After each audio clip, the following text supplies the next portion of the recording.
O PSDG quere desbloquear canto antes a situación da mancomunidade do Salnés. Os 5 concellos socialistas da comarca actuarán como parte na causa do recurso interposto por un particular á votación secreta de meaño. Demandarán a anulación das medidas cautelares para permitir a constitución do novo pleno do ente comarcal. Que tal, saudos? Os socialistas din que segue gobernando a mancomunidade unha persoa, Gonzalo Durán, que representa un partido, o Partido Popular, que non ten maioría no Salnés. En menos dun minuto ampliamos agora titulares. 69 centros educativos de toda Galicia incorporaránse este curso modelo plurilingüe, anunciou a conselleira no Colexio de Abanqueiro en Boiro.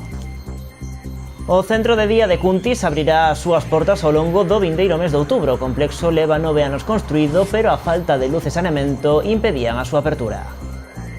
O alcalde de Ribeira mediará co promotor da depuradora de Mexillón que se está a construir no porto de Castiñeiras. Unha comisión de veciños mantivo un encontro co rexedor para mostrarlle a súa preocupación.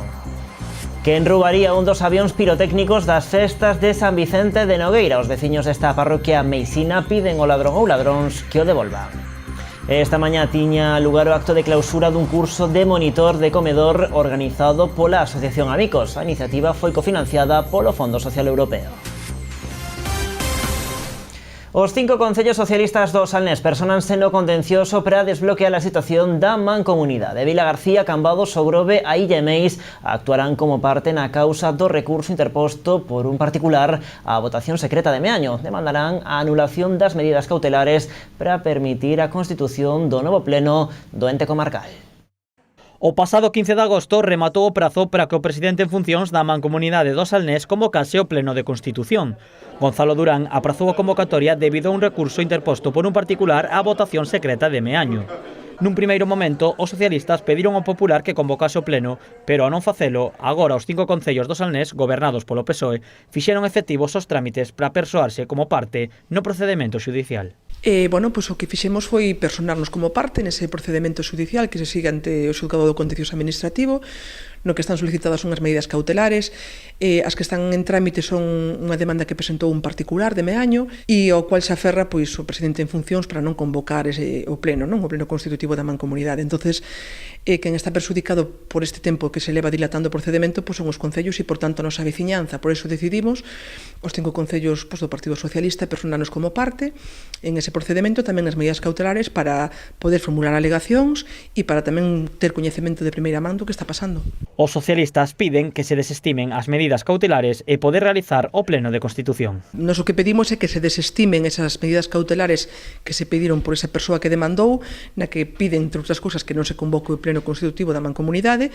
Nos decimos que non hai motivos para non facelo e que se desbloquee dunha vez esta situación. Segundo os socialistas, está gobernando a mancomunidade en funcións o presidente dun partido que non ten maioría no Salnés. É unha situación paradóxica, non? Está en funcións un presidente que xa levaba 4 anos en funcións por un empate que hubo na última votación fai 4 anos e que agora se aferra a este procedemento xudicial para non convocar. Nos dicimos que non hai ningún motivo para convocar, porque se o xulgado o prohibira, pero que non o prohibeu hasta ahora. O aprazamento está provocando situacións curiosas, como que algúns membros do ente comarcal xa non sigan en política ou outros que xa non son representantes do concello polo que foron elixidos. Nos atopamos a unha situación tan anómala de que siguen formando parte da mancomunidade persoas que xa nin son concelleiros nin concelleiras nos seus povos, xente que xa non está neste mundo ou é que está presidindo en funcións unha persoa que ten agora mesmo minoría, non? Agora será a xuíza quen resolva se se estiman ou non as medidas cautelares. No caso de que non se estimen, os socialistas pedirán a Durán que convoque inmediatamente as eleccións. Máis cousas, condenado a 2 anos e medio de cárcere e a pagar unha indemnización de preto de 130.000 euros. Esta é a sentenza que a Audiencia Provincial da Coruña ven de emitir contra un mariscador da Pobra do Caramiñal que en xuño de 2016 agrediu a secretaria da Confraría de Pescadores e a 2 vixilantes que intentaron mediar no conflito. A traballadora do Pósito mesmo chegou a perder a visión dun ollo a consecuencia da puñada recibida por parte do mariscador. O altercado producirase a raíz da apertura contra el dun expediente sancionador por parte dun dos gardas. A sentenza non é firme e sobre ela cabe recurso de apelación. A conselleira de Educación visitou esta mañá o Colexio Plurilingüe de Abanqueiro, en Boiro. A visita serviu para anunciar que un total de 69 centros educativos de toda Galicia van se incorporar este ano ao modelo plurilingüe. O Colexio de Abanqueiro, no que cursan estudos preto de 100 alumnos de educación infantil e primaria, é un dos centros máis veteráns do modelo plurilingüe, o que se incorporou xa no ano 2001. Con el búscase a mellora das competencias lingüísticas do alumnado dende as etapas máis temperás, e o resultado é do máis satisfactorio. O centro de Abanqueiro é plurilingüe desde que empezou a normativa a solicitar centros plurilingües. Nos estamos optando por aumentar un pouquiño as horas de inglés en infantil. Temos 2 horas en inglés, non é habitual nos centros, e abogamos por todo tipo de iniciativas que nos leven a Europa, non digamos, que os nenos podan ver algo máis alá do que é Boiro, do que é Galicia. A conselleira de Educación Carmen Pomar, que visitaba esta mañá o colexio, aproveitou a ocasión para anunciar que este ano se incorporan ou amplían o modelo plurilingüe, un total de 69 centros educativos en toda Galicia. Fai pouco saliu a resolución dos novos centros plurilingües e das novas seccións bilingües, non? Incrementándose en 69 centros que amplían ou incorporan o plurilingüismo ou programas plurilingües e 206, un pouquiño máis de 200, aqueles que incorporan seccións plurilingües, non? Durante a súa visita ao colexio, a titular de Educación felicitou tamén a comunidade educativa polo seu traballo arredor do modelo plurilingüe, así como pola súa implicación noutras iniciativas impulsadas pola Consellería, como é o caso dos contratos programa. Un centro moi activo, tamén desenvolve 2 liñas dos contratos programa, unha delas que ten que ver co reforzo fundamentalmente para aqueles nenos e nenas que teñen dificultades de aprendizaxe e outra liña de contratos programa que ten que ver coas competencias matemáticas. Bueno, acabamos de visitar algunha aula de educación infantil e, bueno, pois a verdade é que é un centro que traballa moito por proxectos, por recunchos en infantil e, bueno, pois evidentemente é importante que tamén a administración poña en valor e reforce e visibilice pois os centros que traballan tan ben. E o Centro de Día de Cuntis abrirá as súas portas por fin o vindeiro mes de outubro. O complexo leva 9 anos construído, pero a falta de luz e saneamento impedían a súa apertura. Case unha década despois, o centro comezará a recibir os primeiros usuarios en cuestión de días. O Centro de Día de Cuntis leva ano rematado, pero fora de servizo. Agora, despois de 9 anos, as deficiencias básicas que impedían dotalo de actividade foron resoltas. Abrirá as súas portas no vindeiro mes de outubro. Non había acometidas eléctricas ni de saneamento, etc. Cuestións que se tiñan que resolver, que non se resolveron no seu día cando se planificou a construción do centro, que, por tanto, despois, pois, estes últimos 4 anos, nesta legislatura, pois, dende a Xunta de Galicia e co Concello de Cuntis, pois, puxemos un pouco, nos puxemos de acordo en como tiñamos que resolver as distintas cuestións, quen tiña que asumir cada unha delas, fomos cumplindo eses obxectivos e hoxe xa podemos anunciar a posta en funcionamento do centro. O complexo de Cuntis entrará na rede de centros da Xunta de Galicia que xestiona o Consorcio de Benestar. Isto implica que todas as súas prazas serán de carácter público. En total poderán beneficiarse 40 persoas. Pola de agora, a partir do mes que ven, cubriránse só a metade. Ainda que ten capacidade para 40, comezará con 20 prazas, pero bueno, facemos así habitualmente en todos os centros para que os centros vayan póndose en funcionamento gradualmente conforme si a demanda supera esa oferta, pois no seu momento pois se ampliarían, non? Pero creemos que vai ser un centro, bueno, pois dos mellores da provincia en canto a centros de día. A Xunta entende que a colaboración entre o Executivo galego e os concellos é clave para que o modelo de atención aos maiores funcione. Dende o Concello de Cuntis, pola súa banda, agradecen a implicación do Goberno galego en facer realidade este proxecto. Eu agradecer en nome de todos os grupos municipais pois, que se poña xa en marcha. É algo, un servicio moi demandado que a xente está esperando e nada máis, é o que teño que decir, desexar que xa agora nas primeiras semanas de outubro empece a funcionar e os nosos maiores pois, poidan disfrutar deste centro. O Centro de Día Cuntiense sitúase na parroquia de Arcos de Furcos. Bueno, falando de maiores, a Xunta vai estudar a petición do Concello de Cambados de aumentar a 25 o número de prazas dispoñibles no centro de día da localidade. As instalacións teñen capacidade para 40 usuarios, pero nos 2 primeiros anos de actividade a cobertura faise de xeito paulatino. Dende o Executivo galego indican que se hai unha demanda real, tal como indica o Concello, en cuestión de meses podería incrementarse o servizo. A principios do ano que ven, pois miraremos realmente a demanda e se é así, o obxectivo, lóxicamente, que se o centro ten prazas e hai demanda, pois que podamos incrementala.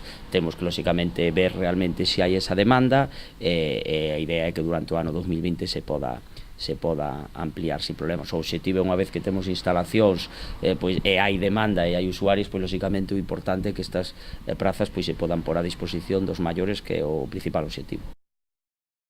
O Concello de Meaño mudará a iluminación de máis de 300 farois por lámpadas LED. A actuación conta cun investimento de 100.000 euros. Serán aportados pola Deputación, fondos FEDER e tamén o Concello. A mellora suporá un aforro para a vila dun 50%. O Concello de Meaño verase beneficiado por unha axuda dos fondos FEDER destinada a favorecer a transición nas localidades a unha economía baixa en carbono. O obxectivo é mellorar a eficiencia enerxética nas infraestructuras e servizos públicos. Seguindo as bases da Unión Europea, o municipio sustituirá 315 luminarias. Consiste na eliminación das luminarias por outras máis eficientes que son as LED, moito máis eficaces. Entón, con isto contribuímos a que a economía baixe en carbono. E son proxectos que veñen financiados pola Unión Europea, hasta 3 bandas, a Unión Europea, a Diputación e o Concello de Meaño. En este caso, son 315 puntos e céntrase case toda a actuación na PO 303, que vai de Simes hacia Castrelo. O investimento ten un custo de 100.000 euros, dos cales preto de 80.000 son aportados polos fondos FEDER, 7.500 pola Deputación de Pontevedra e 12.500 polo Concello de Meaño. A inversión, este proxecto concreto, son de 100.000 euros. Son 100.000 euros, 315 puntos que se van a cambiar para LED, e son 80.000 euros aproximadamente da Unión Europea, 7.500 e 12.500, respectivamente. O Concello de Meaño beneficiarase destas axudas grazas á colaboración coa Deputación de Pontevedra. O ente provincial acadou un acordo con 43 concellos da provincia para adherirse ao Plan de Aforro Enerxético da Unión Europea. O convenio permitirá un aforro da factura eléctrica na provincia dun 65% e concretamente en Meaño dun 50%.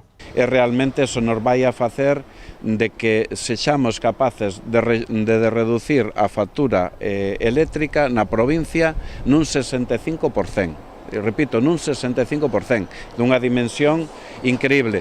E aquí en concreto, en Meaño, pois a corporación, o seu alcalde, decidiron retirar 315 puntos de luz, é dicir, a cambialos por bombillas LED, e o que vai a levar tamén é un aforro de enerxía dun 50%. A intención do Concello é seguir colaborando con outras administracións para renovar todas as luminarias do municipio. O alcalde de Ribeira, Manuel Ruiz, ofrécese a mediar co promotor da depuradora de Mexillón que se está a construir no porto de Castiñeiras. Unha comisión de veciños mantivo un encontro co rexedor para trasladarlle a súa preocupación e descontento por este asunto. Despois de escoitalos, o alcalde comprometeuse a mediar tanto co promotor da obra como con Portos de Galicia de cara a buscar outra ubicación máis idónea para esta industria. Os veciños amosaron a súa satisfacción polo resultado desta xuntanza, quedando á espera do resultado desas xestións que fará o rexedor, que agardan sexan satisfactorias para os seus intereses. Víamolo en titulares: chamamento dos veciños de San Vicente de Nogueira en Meis para que o ladrón ou ladróns do avión pirotécnico das festas das Dores devolvan o artefacto. Na zona dinterlle moito cariño o aparello que permanecía colgado no adro da igrexa dende o día da verbena. Alguén o roubou na madrugada do pasado sábado.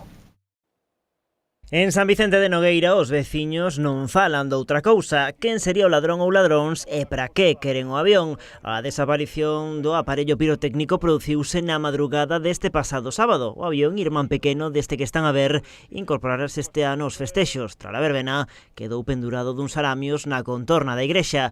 Quen o levou tivo que subir a un andamio e cortar estes cables. Non sei como pa que, nin pa que non. Cortaron o alambre, levaron o avión con roldanas, con todo, menos mal que, bueno, como se botara, non tiña nada de locería ni nada, non hai problema con ela.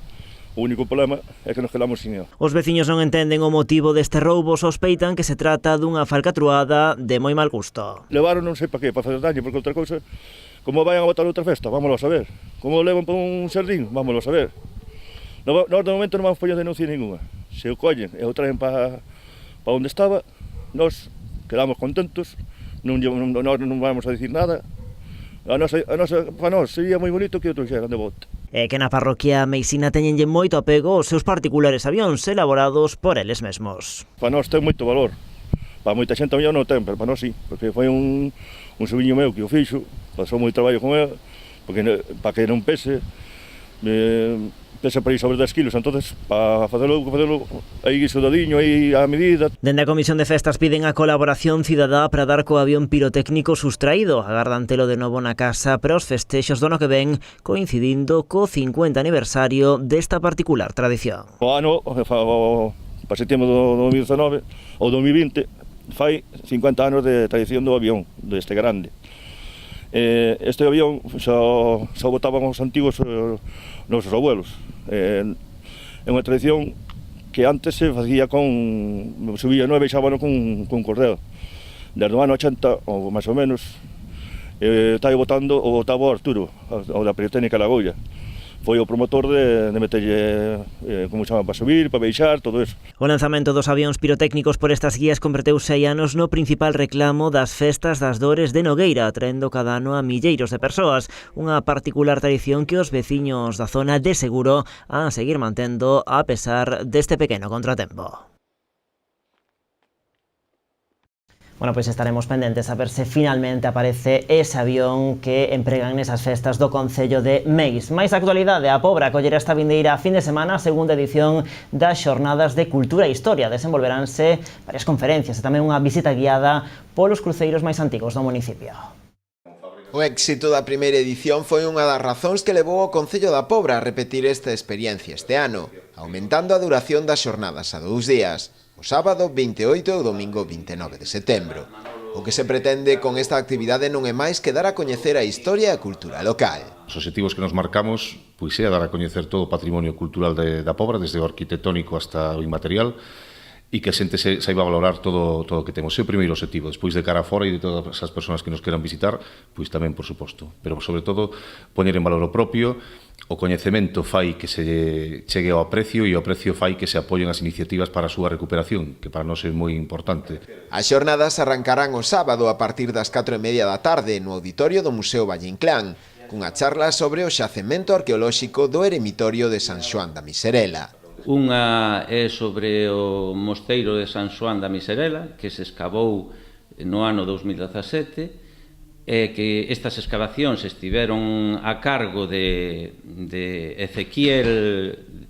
Ezequiel Lago. A outra é sobre Folgoso Vello, un xacemento que se escavou o ano pasado, e un dos codirectores foi Ramón Fábregas, que é tamén o que vai a dar a conferencia. As outras dúas charlas versarán sobre o patrimonio inmaterial, máis concretamente sobre a toponimia, a cargo de Paulo Rodríguez Lema, e a outra sobre cruceiros, que será impartida por Juan Cabeza, o mesmo autor que o domingo se encargará tamén de dirixir a visita guiada polos cruceiros antigos da Pobra, que datan do século XVI e XVII. En esta visita teremos a Juan Cabeza, que nos fará de guía, que foi o mesmo canteiro que fixo a reconstrución do cruceiro que inauguramos hai un tempo atrás na Plaza de Galicia. Para asistir ás conferencias non será necesario inscribirse, pero sí para a visita guiada. Todos os asistentes serán agasallados ademais cunha ilustración de Bernal Prieto, realizada especialmente para estas xornadas. Esta mañá tiña lugar o acto de clausura e a entrega de diplomas aos participantes no curso de monitor de comedor que veu desenvolvéndose dende a pasada semana tamén na Pobra do Caramiñal. Foi organizado pola Asociación Amicos e formaba parte do programa Mais Emprego da Fundación La Caixa. Tamén estivo cofinanciado polo Fondo Social Europeo. Un total de 10 alumnos remataron hoxe o curso de monitor de comedor escolar impartido dende a pasada semana nas aulas formativas que o Concello da Pobra ten no edificio da Seguridade Social, na Rúa Castelao. O curso organizado pola Asociación Amicos foi executado no marco da convocatoria do Programa Operativo de Inclusión Social e de Economía Social, do programa Mais Emprego de La Caixa, e estaba cofinanciado polo Fondo Social Europeo. Primeiro, este curso é un módulo máis ou unha unidade máis de unha formación que queremos que sea transversal, que dure durante moito tempo e que, sobre todo, permita, por unha parte, mantervos activos na búsqueda de emprego e, ao mesmo tempo, vos facilita a inserción laboral. Tanto en nombre de CaixaBank e do Banco como da Fundación, da Obra Social de La Caixa, estamos encantados de que poderas levar a cabo este curso.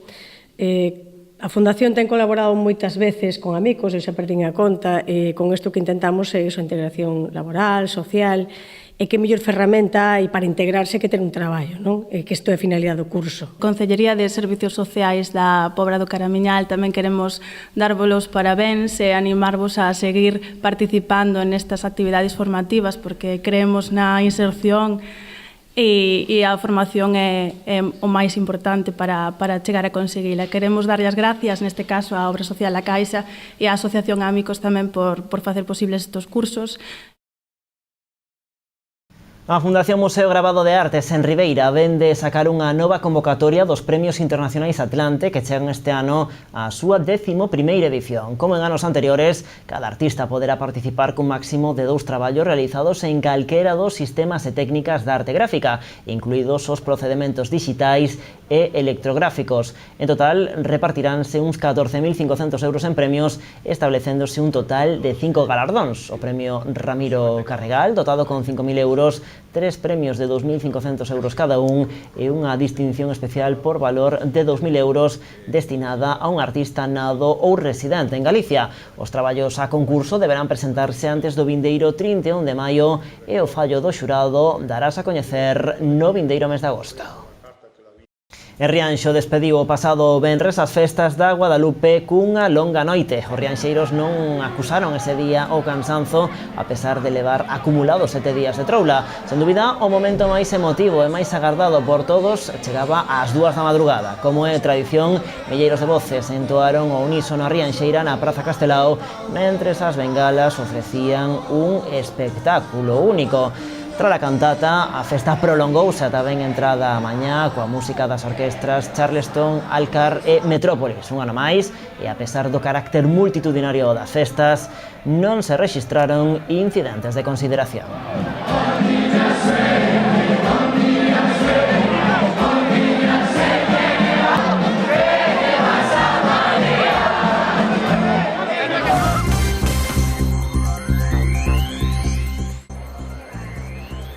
O Concello de Boiro abre os prazos de inscripción para os cursos do primeiro cuatrimestre da UNED Senior que se impartirán no Viveiro de Empresas de outubro a xaneiro. O prezo dos cursos é de 50 euros cada un. Para máis información ou inscripcións, os interesados poden dirixirse ao Servizo de Orientación Laboral do Concello. O vindeiro mércores arrancará en Rianxo o ciclo A Mal en Ruta, unha versión resumida da Semana do Cine Euroárabe, celebrada en outubro en Santiago. O ciclo supón un percorrido polo mellor cine árabe da actualidade. Na sesión inaugural proxectarase o filme belga Alma Mater, de Philippe Van Leeuw.